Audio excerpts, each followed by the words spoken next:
বাঙালি তো চালাক বেশি, আমার বান্দা বড় চালাক। রব্বুল আলামিন এবার বান্দার জবানটাকে বন্ধ করে দিবেন, সিলমোহর মেরে দিবেন জবানে।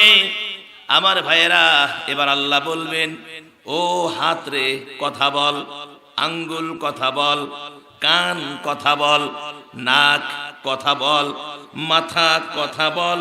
তারপরে বলা হবে পা কথা বল, এভাবে চোখ কথা বল, এভাবে প্রত্যেকটা অঙ্গ প্রত্যঙ্গ কিয়ামতের ময়দানে আল্লাহর সঙ্গে সব কিছু খুলে খুলে বলে দিবি।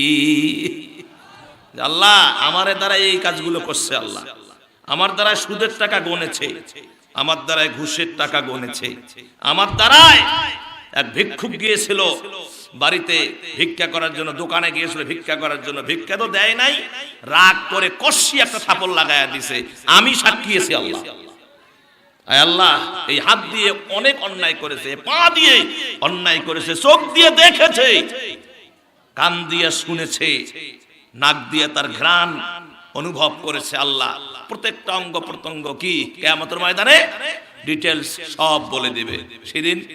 সেদিন কি আপনার ভালো করলেও বলবে, মন্দ করলেও বলবে। কথা বলেন।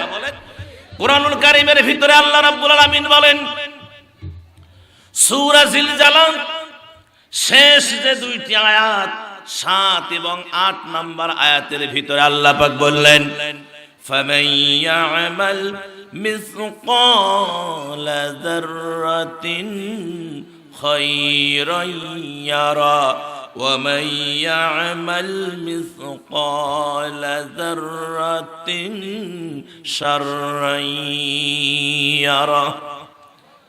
যদি আপনি যাররা পরিমাণ ভালো কাজ করেন সেটাও হিসাব দেওয়া লাগবে, আর যদি যাররা পরিমাণ খারাপ কাজ করেন, খায়রান ইয়ারা শাররান ইয়ারা, এই খারাপ আর ভালো দুইটা যেটাই করেন না কেন, যাররা যাররা পরিমাণ হিসাব কিয়ামতের ময়দানে দিতে হবে।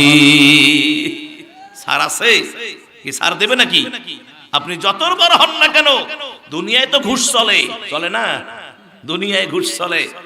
দুনিয়ায় মাদ্রাসায় চাকরি নেবেন, ঘুষ দেওয়া লাগে, স্কুলে নেবেন, ঘুষ দেওয়া লাগে, কলেজে নেবেন, ঘুষ দেওয়া লাগে, এমনকি এখন মসজিদও চাকরি নিলেও ঘুষ দেওয়া লাগে। কিছু কিছু জায়গায় মসজিদে চাকরি নেওয়ার সময় নেতার ঘরে ঘুষ দেওয়া লাগে।